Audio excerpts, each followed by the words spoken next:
Hi, friends. My name's Rebecca Halliday, and I have a small independent school here in Riverview, New Brunswick. I'm here in my home office today. That's Adam, my assistant. And I'm here with a bit of a Christmas wish, some Christmas wishes.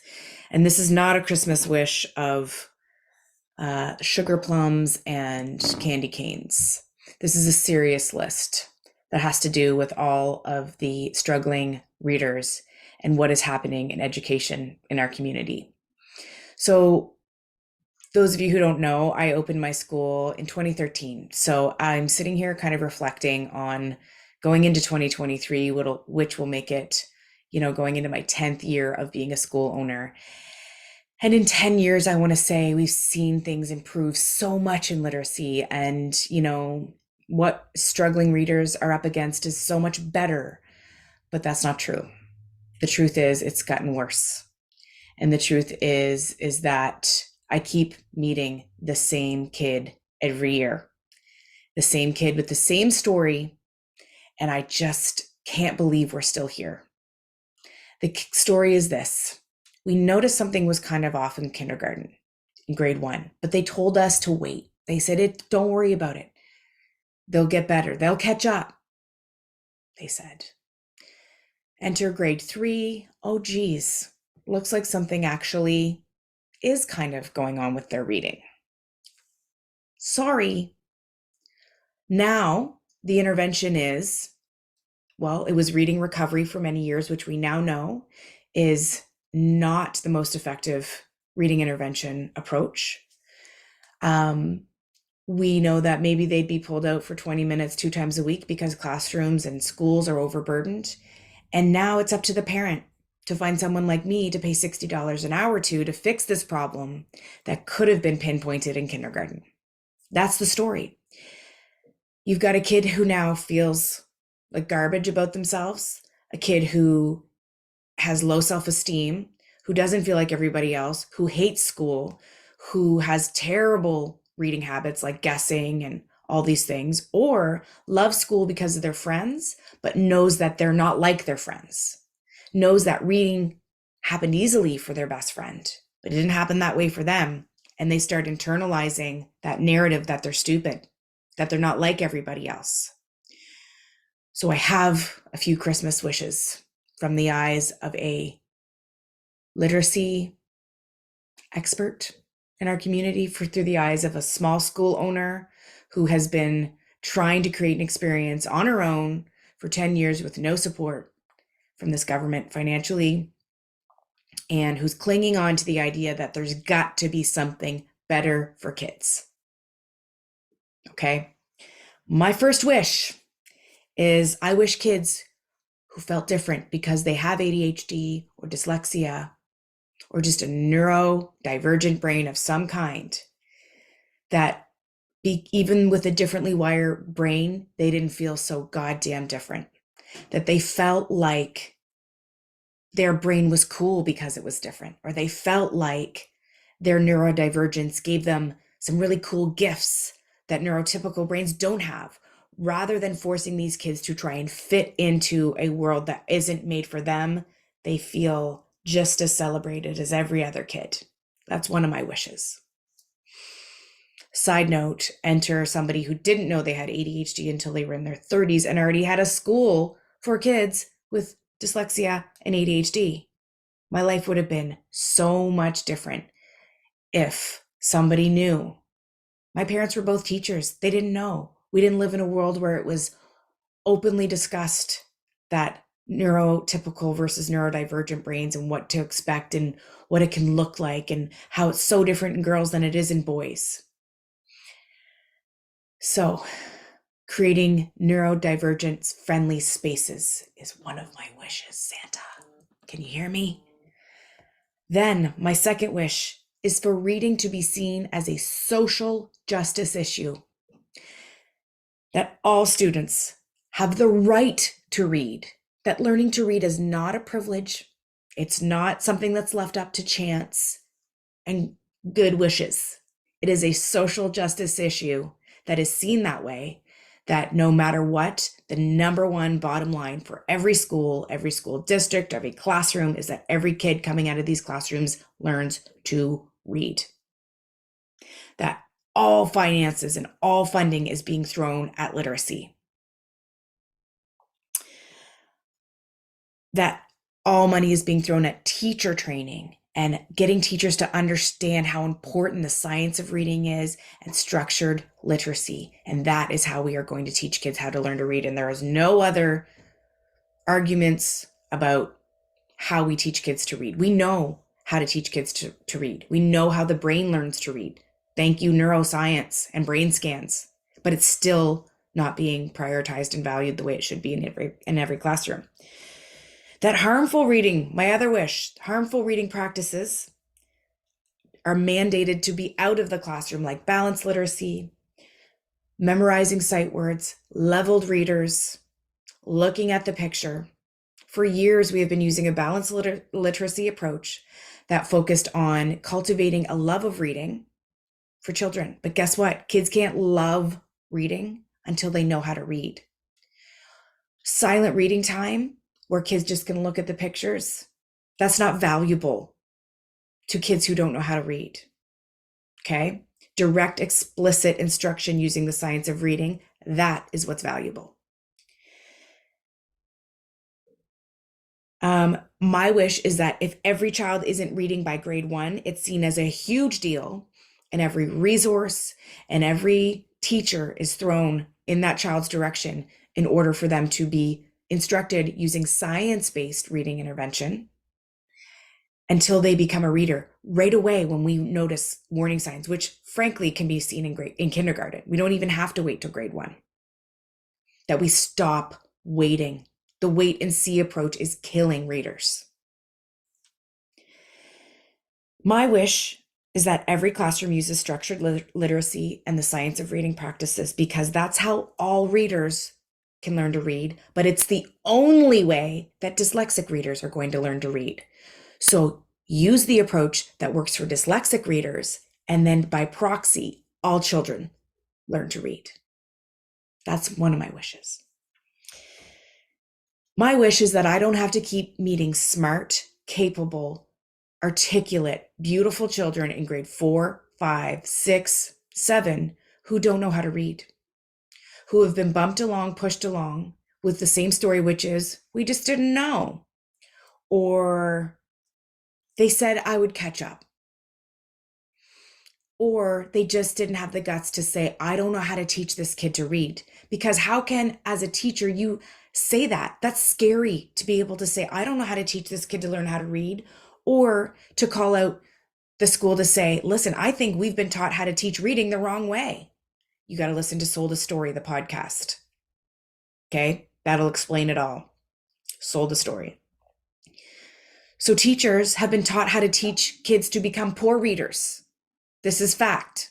Okay, balanced literacy does not teach our struggling readers how to read. Leveled readers, all the things. Find out, teach yourself about it.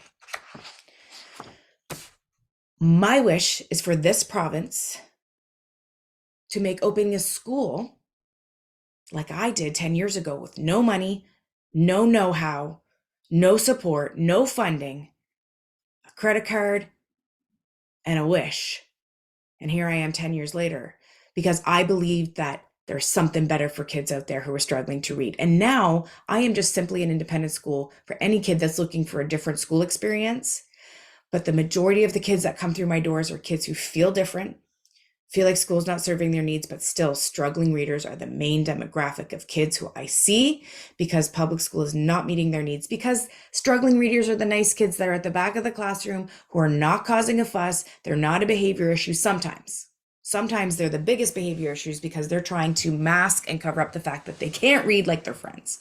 But many dyslexic kids are the nice kids, or they've done some really incredible coping strategies to fool you into thinking they're reading, because they're fake reading, because they've memorized so many things. Memorization is not reading. And then it gets to grade 4 or 5 and it's just too damn hard. And then that's when they meet me. And I have to undo all the things that should have started in kindergarten and try and figure out ways to get them to stop guessing words and teach them the foundational skills they never had, and hope that they become readers by the time they go into high school, because that's how long it's going to take to get them to become a reader or to feel successful, to undo the shame that's come with being a non-reader. So my wish is this government and this province would support people and educators like me who try to do something different and open a small school to sort of offset the pressure of our broken inclusion model that does not work, and serve, sorry if you're hearing that, that's my office assistant, Adam, just snoozing back there. Trying to serve the needs of struggling readers or a certain demographic of kids who are not being served in our public schools. Dyslexic people make up 20% of the population. Every classroom has dyslexic learners in it, whether they know they're dyslexic or whether you know they are. And the interventions we're using to help them at the school level are not working. They're just not. Of course, there's going to be a handful of kids who, yes, but the type of intervention that's necessary is not what we are doing in schools to help struggling readers. So make it easy for people like me to open a school, tuition transfer, tuition support programs. That's my wish. My wish is to have free programs in schools for students to access Orton Gillingham-based instruction, so they don't have to pay someone like me $60 an hour to learn how to read. That's not fair. Social justice, literacy, freedom for all. You talk about the epidemic that's happening in Moncton with the drug crisis and homelessness situation. A lot of that starts with illiteracy. A lot of that starts with kids who couldn't read, who were ADHD and didn't know what was going on. You want to look at incarceration rates of people who have undiagnosed learning disabilities. It is staggering. Fix the literacy problem in our province and you're going to fix so many other issues. But this province is so backwards, is so blindsided. I have had every meeting at every Department of Education, Deputy Minister, Minister of Education, and all I was met with was, keep doing what you're doing, little lady. Kudos to you. I don't need your kudos. I don't need your words of encouragement. We need a plan. We need deep implementation. And we need people like me helping other teachers to do what I do. All kids can learn to read within a public school setting. Absolutely, that can happen, but not without radical, fundamental change that is rooted in the science of reading and structured literacy. That is it. And it's not an opinion. It is settled science. So free reading instruction for all children after school, or just make every classroom a science of reading based classroom, and you're not going to need after school programs as much. At the end of the day, another wish. Sorry, I have another wish listed here. My wish is that teachers receive the training and support that they need to have to become science of reading minded, have structured literacy practice deeply embedded into their classrooms across subject areas, and giving them the inspiration and the confidence to do what they need to do to support readers. Teachers are devastated. No teacher purposefully sets out to not be able to teach a kid how to read or not serve a kid. How frustrating that must be for these teachers who feel like they just don't know where to even start. I've met these teachers. I've talked to these teachers. I've given PD to these teachers. They're there and they're sad and they're frustrated and they deserve more. My wish is for all children to be given the right to read and the gift of reading. All kids in our province. And that seems like this outlandish thing, like, what do you wish in this? This is crazy talk, lady. You want all kids to be able to learn to read? Hells yes, I do. And it's not crazy. Unbelievably impoverished schools have done pilots of programs that deeply implement what I'm talking about here and have a wildly high success rate. This is so doable, but because our province just can't seem to get on board with how we are in a literacy crisis. How foolish, how embarrassing. Shame on this province. I want to read you a letter. This is from one of my students, Stella.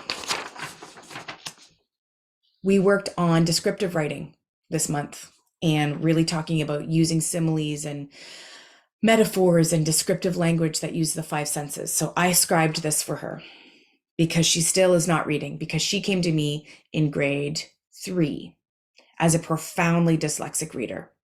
When she came to me, she had been given 3s on her report card. 3s mean everything's great. You're doing fine. This kid couldn't read one word. Not one word. How the hell does that happen? That a kid has been given a 3, she's doing great, and can't read a word. Not okay. My journey at Riverbend. I can't read, I told myself sternly. I'm stuck at this boring old school for 10 months, I thought. The quiet chuckle of someone reading a funny part in Captain Underpants. Eyes lighting up from behind the page of a Harry Potter novel. The frantic turning of the pages by the class book nerd who just can't seem to get enough. All of these things made me feel overwhelmed, discouraged, and left out, holding back my tears, burning in my eyes. Shoulders slumped forward, disappointed, I continued to suffer in silence as a non-reader. All that changed when I went to the magnificent school called Riverbend. When I walked into this magical school, my nose filled with the scent of essential oils, burst of colors everywhere. There's even a blushing pink floor. When I first started, there were just 5 amazing kids there for different reasons. Now there are 16 kids from grades 2 through 7, and all of them are thriving. The school is just like a dream. I finally feel respected and that I'm given an opportunity to learn just like other kids to get what I deserve. To get what I need to become a reader. Every child deserves to have a school experience like I'm having at Riverbend. By Stella McDonald. So that is my wish. My crazy Christmas wish is that every kid learns how to be a reader. Why is this not happening? Merry Christmas.